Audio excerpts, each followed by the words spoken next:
Parenting and cybersecurity are closely linked in today's digital age.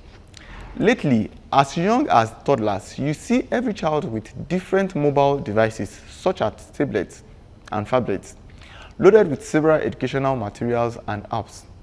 As parents, it is essential to be aware of the online risks our children face and take steps to protect them.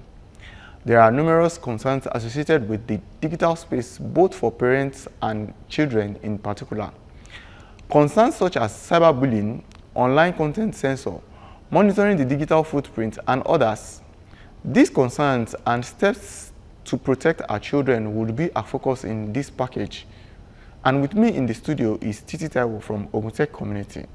And together we will be looking at parenting and cybersecurity. My name is Abimbola Ilori, and you are watching ICT Today.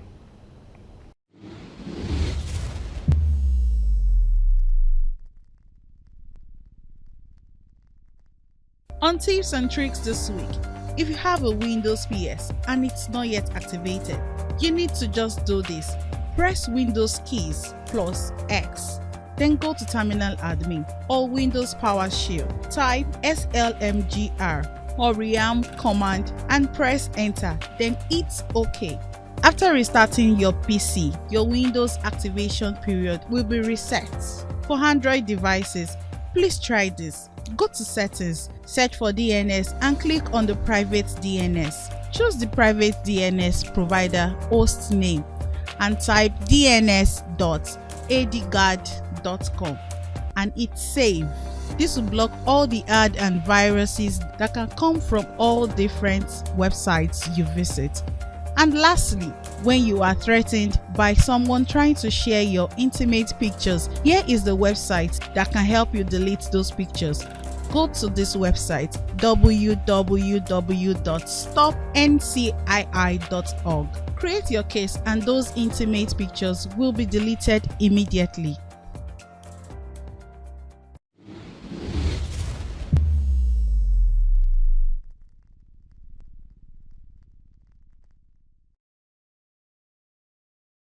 Hello Titi, it's a pleasure to have you on the show again. Thank you, it's a pleasure to be here. Yeah. So it's a common phenomenon to see children, from toddlers to teenagers with digital devices, portable devices, either for educational purposes or recreational. These devices are super fantastic, there is no doubt about that. But if we must introduce them to our children, what is the first thing to consider? Okay, so first off, technology has really, enhanced the usage of devices. So I feel as parents, if we must introduce these devices, they are very wonderful devices, like you rightly said. We must first of all set what we call parental controls. Yeah, so parental controls are very important. They help you to check out what your child is doing online. They also help you limit your child's screen time. Some parents complain that their children, stay on iPads for hours. So this could also help you to do that. Also, you could also set up the privacy settings, and then doing that could also help you to limit the kind of content that your children view online. So it is very important that before you introduce these devices to your children, that you have the parental control set up. I haven't talked about safety, which encompasses password management, privacy settings, like you've mentioned, so as to protect these children from cyberbullying. What is the role of parents when it comes to online content being accessed by their children? Okay, so I feel as parents, number one, our role is to supervise these children, to supervise the kind of content they are putting out there, to also protect them, because the internet is very broad, very large, and in as much as we want our children to maximize the internet, as parents, we also have the responsibility to protect them, which is why parental controls, like I said previously, is very, very important. You don't want to raise more children who would grow up and then they'll start becoming dysfunctional, and then it starts with now. So that's the role of the parent actually, to protect their children online, because they are still minors, and while they are still under the children below the age of 16 in Nigeria's setting are minors. So it is our responsibility as parents to actually protect these children. Okay. So aside from monitoring the content these young ones access online, are there ways to censor this content, the content they access online? I mean, there are content that YouTube considered as adult content. When you are when you are trying to do upload on YouTube, it would ask you if that content is made for kids. Likewise, it's also applicable to other sites as well. So, do we have any system designed to regulate time spent online, or screen time? Okay, all right. So I'll start with the fact that we have adult accounts, and then we also have children accounts. Like we have on Google, yes. Okay. Even on Facebook, we also have children accounts. So first and first, parents should create a Google minor account, and then it can be managed using the Google family link. Both parents would have access to it to monitor what their children are doing. Both parents can also make the privacy settings on that platform. And yes, you could also turn off and turn on at different time. You feel like your child is spending too much online. And then I came across this platform also. It's called Cool Studio. Yeah, this one is, although Google Family Link doesn't have the feature of like putting a timestamp on when your child can stop viewing things online. But this Cool Studio, you could actually set time. Yeah, you could set time for your child. So at this particular time, you know that your child is not going to be, viewing anything online. I also feel like, as parents, we also have to talk to our children about, privacy. We need to talk to them about their activities online. We need to talk to them about social responsible behavior. I think one more thing I would also mention is that this Google Family link also enables you as a parent to monitor the kind of apps that your children are downloading. So you can give approval. Same with the Cool Studio I also mentioned. You can give approval for softwares and all. Like, it just enables you to monitor. Control your children's activities online. Okay, thank you. Now let us look at online gaming. Okay. Yeah. Hardly would you see any of these devices without one game or the other. So, are there risks associated with online gaming, and how can parents mitigate these risks? Okay. Yes, there are risks associated with gaming. Most times, when children want to game, they just want to entertain themselves. But then, the chances of bullying, because some games that actually allow like you and your friend to play, maybe you and a stranger to play, and then through that means the child can be bullied. I've seen some situations. I saw a particular news online recently whereby two guys, they don't know themselves. They've been playing games online since when they were young, and they think they made themselves maybe after 10 years, and they were so happy to see each other. Why that is awesome, it could also have consequence, or it could be the reverse for some people. They might be, go through cyberbullying. For some people, they might also, some gaming apps allow you to make in-app purchases.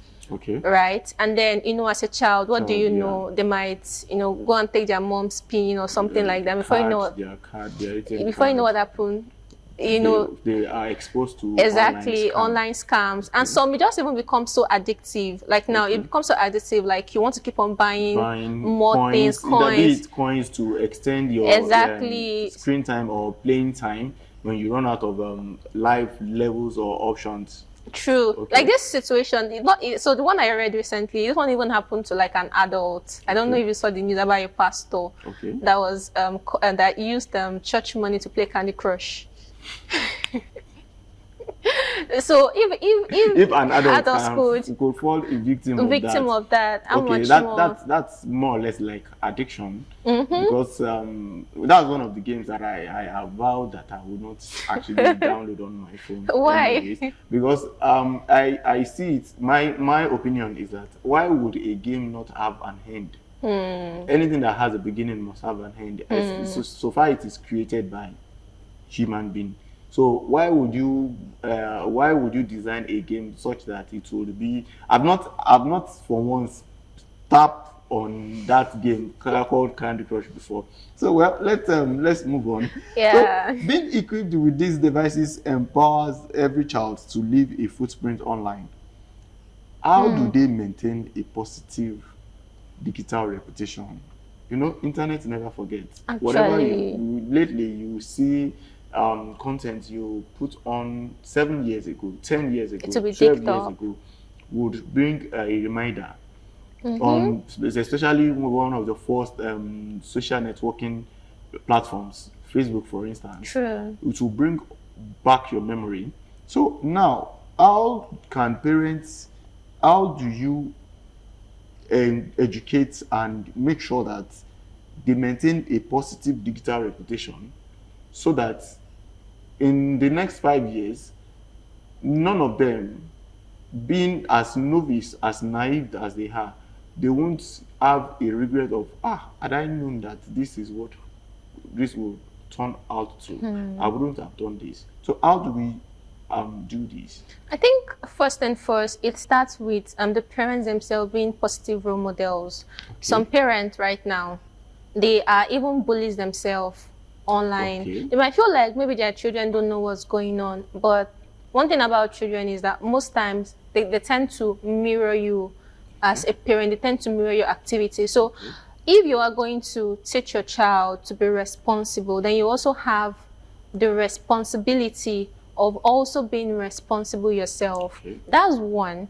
Another thing I feel like the parents should do is that they should also have open communication with their children.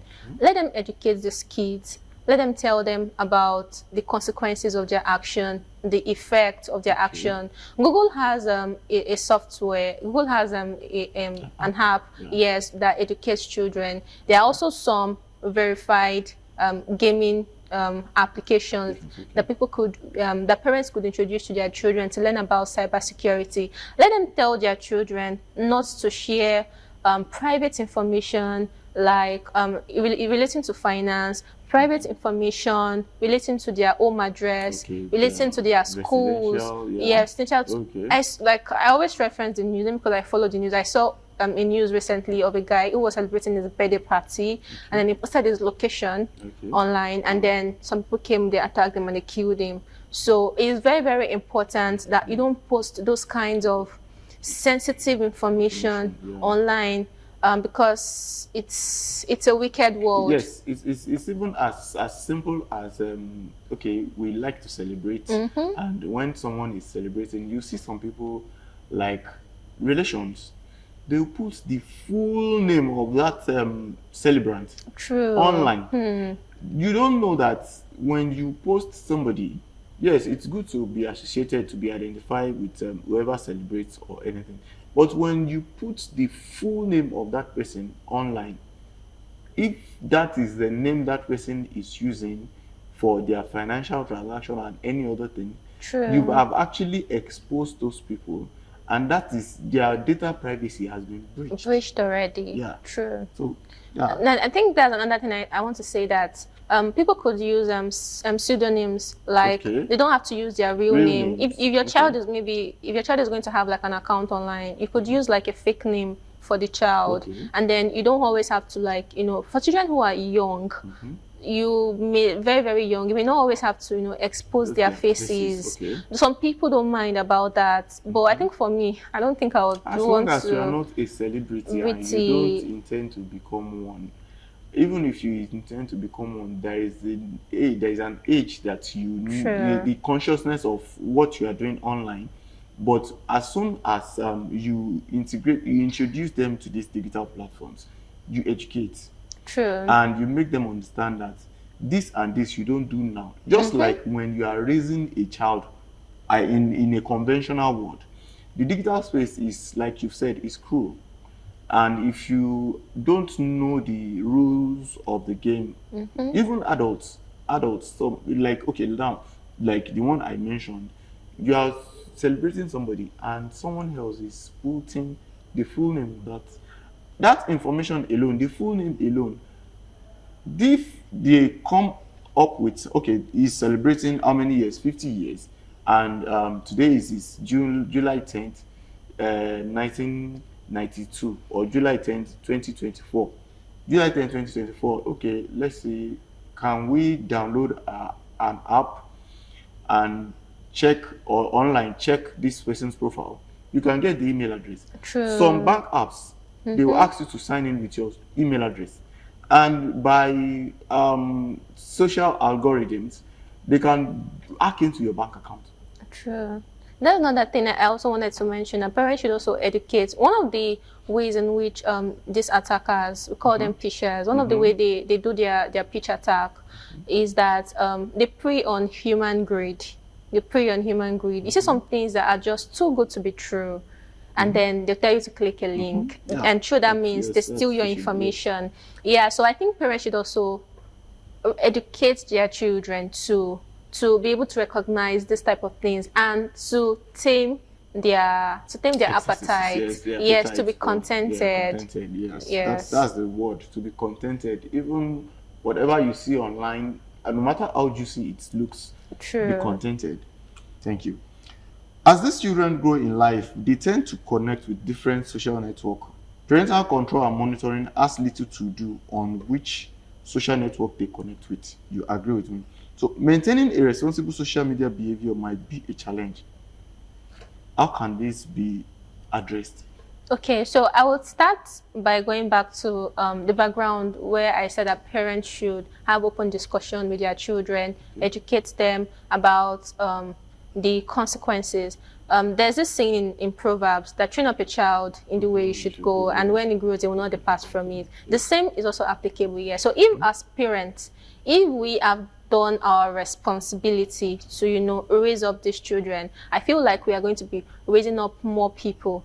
Like I said also, we also have like software. There's one in particular, KnowBe4, that educates people on phishing attacks, on some other things, on some that gives them some knowledge on how to be safe online. I think that's the word. And then we also have organizations who do training on cyberbullying. I think currently they're also like trying to bring up regulation. I think there are even regulations already, because recently they've been suing people. People have been, like, if you're checking out the social media climate, I think that one too is also containing some activities of people. And like I said back then, parents, or we, not just parents, we ourselves, that we are currently the future. So we that we are today, yes, we should set up a good moral standard online. Yeah. There are some things that you might say to me that I would see as normal, and someone else might see it as abnormal, as embarrassing, as upsetting. Yeah, let me use that word. So you don't put out upsetting images, upsetting statements online. That's it. So online scam, let's go deeper now. Online scam is a prevailing menace in this age. True. Yeah. And anything that looks free attracts anyone, even including adults. So how do you think these children can be taught to avoid online scam and phishing attempts? Okay, so I think we already, like, maybe just touched on some of it, like little by little. So number one, like I said, parental control, data privacy, that could, block some things from coming to some children, right? And also, let these children, like, have open discussions with them about these things. Tell them, like, the reason why I'm emphasizing on open discussion is because so that it doesn't look as if you're trying to, like, maybe control them, but you're trying to influence them to, like, not trying to, like, force them, but you're trying to influence them to live a positive life. So talk to them. People sharing obscene images, people like this scam. I've almost witnessed it when I was in 100 level. So then people send me friend request on Facebook. I just like accept it, like without trying to anybody, grow the network. something like that. So there was this person that messaged me and was like trying to have a conversation with me, saying that he likes me and all. But me, I was even a church girl. So whenever I said, I'll just go and carry church video and then and then post it. Then this very day, this guy like was calling me. I said, don't call me. Then before you know what happened, he told me to send a picture of my beer body. And I'm like, I can't. And then he told me that, he now sent me a picture. He told me that if I don't send him a picture, that he's going to Photoshop my face on a naked picture and he's going to circulate it. Now, it was bullying me. No, is that blackmailing me. But I was smart. Immediately I saw that, I just blocked him and I deleted his account. I actually told my mentor, and then she was like, as long as he didn't share anything, nothing, like he's trying to blackmail. So it's now when I don't mean I had sent the picture. Yes. Then you will now start extortion. Because that's another thing that happens. Some of these children, some children are so shy. They can't actually talk about these things. And it's a form of scam that is currently ongoing. I don't know if you heard of a particular child, a teenager that died recently. It was even some Nigerian Yahoo guys that actually did that. The guy sent his pictures and then they were asking him for money, and then this guy got so drained. Where do you expect a teenager to find that kind of money? Maybe the guy was probably doing a lot of shifts and working like unnecessarily just to raise the money. And when the guy became so depressed, he couldn't talk to anyone. He couldn't share his thoughts to anyone. Then what happened? He committed suicide. So that's why I emphasize on the fact that you need to have open discussion with your child. Tell them that when some things are off, let them come to you. Let them report it to you. They are not clear about certain things. Seek, open up. Communicate. Yes, open up, communicate. Very important. Thank you. Finally, many teenagers have been tricked into sharing explicit and content online. You have talked about this and the consequences. Let's talk about the consequences now. Okay, so like one of the consequences I said is, number one, you'll be blackmailed. You might be blackmailed. Cyberbullying, your reputation. Just imagine financial loss. Financial losses. Reputation is even important because when you are like, now you might be young, when you want to apply for a job, they do background checks. And then imagine them going to do background check on you, and then look at what they are saying about you. You know, it's just like a blow to your reputation as a person. I know of a guy that had actually did he posted some vulgar statement online about a financial institution, and eventually he got an offer, interview, an invitation for an interview, and he got to the last stage of that interview, and they were like maybe 10 or 15 in number. So at that point they had to do background check. So what the organization did was to go to their social profiles, and they started checking. Unfortunately for this guy, it cost him that job because it was a very juicy job. It wasn't an entry-level job. It was a managerial position. And what he posted about that financial institution was really demeaning. And they brought it to him and they asked him, is this your social media handle on so? He said yes. Are you so? He said yes. They now showed him, they printed it out. They now showed him his post like 5 years ago that he posted this. And if you can have this in mind as a then, it is not exuberance. You were already an adult. And if you can do this then, who knows when you leave this place what you will do. It cost him that opportunity. And he didn't get to see that. Well, it's been a wonderful time, and Titi, thank you for coming on the show. Thank you once again. Always a pleasure to be here. Thank you.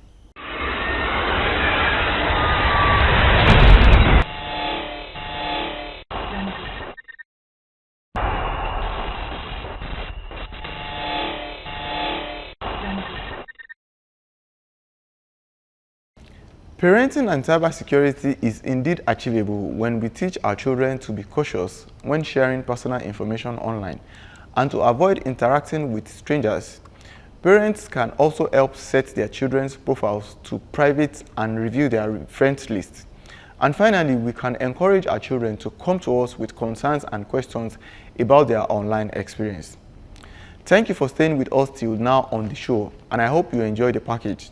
But before I go, a quick reminder that you can follow us on all our social media platforms. Like, share, and subscribe to our channel, and click on the bell icon to receive notification when we are live or post new content.